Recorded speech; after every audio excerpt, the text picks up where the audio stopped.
What's the meaning of Christmas stocking?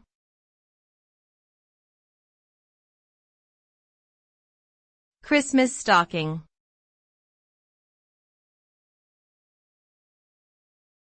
Christmas stocking.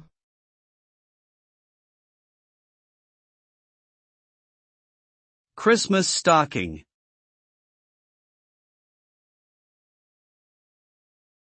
Christmas stocking.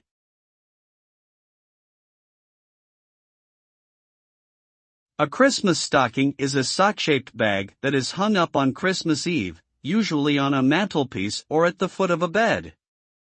It is traditionally believed that Santa Claus visits during the night and fills the stockings with small toys, candies, fruit, coins, or other small gifts. The stocking is opened on Christmas morning as part of the holiday celebrations and is a popular tradition in many countries around the world.